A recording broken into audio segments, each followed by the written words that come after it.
আসসালামু আলাইকুম। আমরা যখন এসএসসি বা এইচএসসি পরীক্ষা দিয়েছি তার আগে আমাদের স্যাররা আমাদেরকে বলতেন কুমিল্লা বোর্ডের বিগত বছরের প্রশ্নপত্রগুলো বেশি বেশি করে সলভ করার জন্য। এর পেছনে কারণটা ছিল আমাদের ওই সময়টাতে বা সমসাময়িক ওই সময়টাতে কুমিল্লা বোর্ডের প্রশ্ন সবচাইতে কঠিন আসতো। তো ক্লাসের যে ফার্স্ট বয় সেও কিন্তু কুমিল্লা বোর্ডের প্রশ্নপত্র সলভ করতো এসএসসি পরীক্ষার আগে। এখন ফার্স্ট বয় তো চিন্তা করতেই পারে যে আমি তো অনেক কিছুই পারি, আমি তো ক্লাসে ফার্স্ট হই, তাহলে আমি কেন এত কঠিন প্রশ্নপত্র আমাকে কেন সলভ করতে হবে। এটা করা হতো তার পেছনে কারণটা হচ্ছে আপনি যতই ফার্স্ট বয় হন না কেন, আপনি যখন কঠিন পরীক্ষা দেবেন আপনি আপনার কিছু না কিছু দুর্বলতা সম্পর্কে জানতে পারবেন এবং সেই অনুযায়ী আপনি নতুন কৌশলে আপনার পড়াশোনাটাকে রিশাফল করতে পারবেন। মোস্তাফিজুর রহমান আইপিএল খেলছেন প্রায় 2016 সাল থেকে। অনেক কিছুই তিনি শিখেছেন, আইপিএল থেকে তার নতুন করে শেখার কোনো কিছু নাই, এমন একটা মন্তব্য বিসিবির একজন সম্মানিত ডিরেক্টর করেছেন। তবে এই জায়গাটাতে একটা প্রসঙ্গ আছে, তা হচ্ছে শেখার তো আসলে কোনো বয়স নাই। আর তার চাইতে গুরুত্বপূর্ণ বিষয় হচ্ছে আইপিএল থেকে শেখাটা মূল বিষয় না।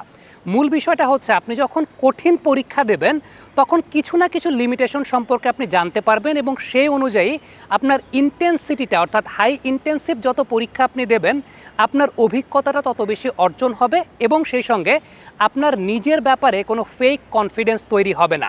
আইপিএলে কিন্তু মার্জিন অফ এরর খুবই কম, অর্থাৎ আপনি খুবই কম ভুলের জন্য আপনাকে রেজাল্ট দেখা যাবে অনেক ম্যাসিভ। খুব সিম্পল একটা কথা বলি, লাস্ট ম্যাচ মুম্বাই ইন্ডিয়ান্সের সঙ্গে মোস্তাফিজ এক্সপেন্সিভ হয়েছেন। এই ম্যাচে একটা বিষয় খেয়াল করে দেখবেন, মোস্তাফিজ বারবার হোয়াইট বল করছিলেন, ওই হোয়াইট বলের পরও মহেন্দ্র সিং ধোনি হাততালি দিচ্ছিলেন। আপনার কাছে কিন্তু অবাক লাগতে পারে যে একটা বোলার হোয়াইট বল করার পর উইকেট কিপার কেন হাততালি দেন। মহেন্দ্র সিং ধোনি হাততালি এই কারণে দিচ্ছিলেন, ওই সময়টাতে মোস্তাফিজকে যে প্রান্ত থেকে বোলিং করানো হচ্ছিল সেই প্রান্তের অফ সাইডের বাউন্ডারিটা ছিল অনেক বড়, প্রায় 70 মিটার। লেগ সাইডের বাউন্ডারি অফ সাইডের চাইতে ছোট ছিল। মোস্তাফিজের জন্য টাস্কটা ছিল ওই বড় বাউন্ডারিকে টার্গেট করে ব্যাটার যাতে শট খেলেন, তাই ব্যাটারকে আউটসাইড অফ স্ট্যাম্প বল করে ওই দিকে শট খেলতে বাধ্য করা। টিম ডেভিডের উইকেটটা কিন্তু তিনি সেভাবে আদায় করেছেন। কিন্তু এখানে একটা বিষয় দেখবেন যে ওই ধরনের একটা বলে রোহিত শর্মা কিভাবে ম্যানুফ্যাকচার্ড শট খেলেছে সরে এসে লেগ সাইড দিয়ে। এখন এই যে রোহিত শর্মা এটা খেলেছেন, এটা রোহিত শর্মার কোয়ালিটির ব্যাটসম্যানের পক্ষেই সম্ভব। আইপিএলে যে সমস্ত প্লেয়াররা খেলেন তাদের ম্যাক্সিমাম ব্যাটসম্যানরা এইরকম, যেখানে আপনার একটা ভালো বলকেও তারা ছয়ে পরিণত করতে পারবেন। ওয়ালটন ফ্রিজ কিনে অনেকের মতো আপনিও হয়ে যেতে পারেন মিলেনিয়াল। সেরা পণ্যের সেরা অফার।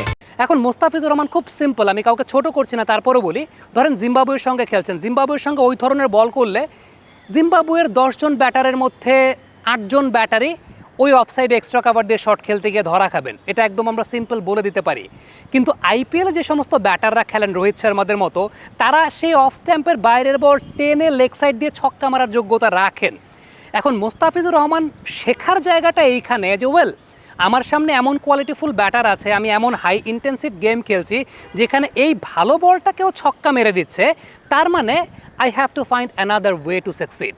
অর্থাৎ আমাকে আরও কিছু কৌশল রপ্ত করতে হবে বা আরও কিছু কৌশল ভাণ্ডারে যুক্ত করতে হবে। এখন এই জায়গাটা আপনি বলতেই পারেন যে এত বছরে মোস্তাফিজ কৌশল যুক্ত করতে পারছে কি পারছে না। কৌশল সবারই জানা আছে, কিন্তু ওই যে ম্যাচ প্র্যাকটিস যত বেশি হবে আপনি ওই সিচুয়েশনগুলো তত বেশি ফেস করবেন। সত্যিকার অর্থে বাংলাদেশে যদি জিম্বাবুয়ের সঙ্গে তিনি খেলেন, ওই সিচুয়েশন তিনি কতবার ফেস করবেন সেই ব্যাপার নিয়ে কিন্তু সন্দেহ আছে। আইপিএলে ফ্রিকুয়েন্ট ওই ধরনের ডিফিকাল্ট কন্ডিশন, ডিফিকাল্ট সিচুয়েশন যখন তিনি ফেস করবেন, তার ওই প্র্যাকটিসটা চালু থাকবে, তিনি ওই ইন্টেন্সিটিটা সম্পর্কে অবগত থাকতে পারবেন। আপনি একটা বিষয় চিন্তা করেন, সেটা হচ্ছে আপনার অনেক ট্যালেন্ট আছে, আপনি খুব ভালো গান গাইতে পারেন, আপনি খুব ভালো নাচতে পারেন, আপনি খুব ভালো ব্যাটিং করতে পারেন। এখন আপনার যদি প্র্যাকটিসটা না থাকে, কোয়ালিটি প্র্যাকটিসটা না থাকে, সেই ট্যালেন্টে মরচে ধরে যাবে। আপনি হয়তো অনেক কিছু জানেন, ধরেন আমি ক্রিকেটের ব্যাপারে আপনাকে অনেক কিছু ব্রিফ করতে পারবো, কিন্তু আপনি আমাকে এখন ব্যাটিং করতে বললে আমি হয়তো বা ঠিকঠাক মতো ব্যাটিং করতে পারবো না। কেন পারবো না? কারণ আমার এই প্র্যাকটিসটা নাই এই মুহূর্তে। এখন মোস্তাফিজ জানেন তার নতুন করে শেখার কোনো কিছু নাই, তিনি অনেক কিছু জানেন, কিন্তু ওই হাই ইন্টেন্সিভ প্র্যাকটিসটা জিম্বাবুয়ের সঙ্গে খেলে মুস্তাফিজের হবে না। ওই হাই ইন্টেন্সিভ প্র্যাকটিসটা আইপিএলে ম্যাচ খেলার মাধ্যমেই হবে।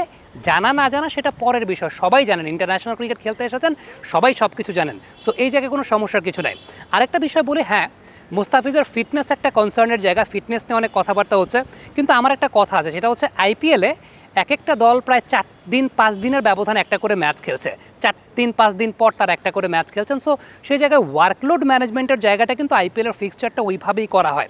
অন্যদিকে আপনি যদি জিম্বাবুয়ে সিরিজের ফিক্সচারটা দেখেন, 3, 5, 7, 10, 12, অর্থাৎ এই জায়গাটায় একদিনের ব্যবধানে একটা করে ম্যাচ তাকে খেলতে হচ্ছে। সো ওয়ার্কলোডটা তো এইখানে আরও বেশি মাত্রায় সত্যিকার অর্থে একজন বোলারের উপর পড়ে যায়। তো আমার কাছে সত্যিকার অর্থে মনে হয় যে ওয়ার্কলোডের কথাটা ডেফিনেটলি এই চিন্তাটা যদি কেউ করে থাকেন যে ওয়ার্কলোড নিয়ে আমরা চিন্তা করছি, ওয়ার্কলোড নিয়ে চিন্তা হতেই পারে, কিন্তু ওই ওয়ার্কলোডটা তো আরও বেশি যদি পড়ার কথা তাহলে পড়বে জিম্বাবুয়ে সিরিজ খেললে, কারণ এখানে একদিনের ব্যবধানে আপনাকে ওই ইন্টেন্সিটি দিয়ে ম্যাচ খেলতে হচ্ছে।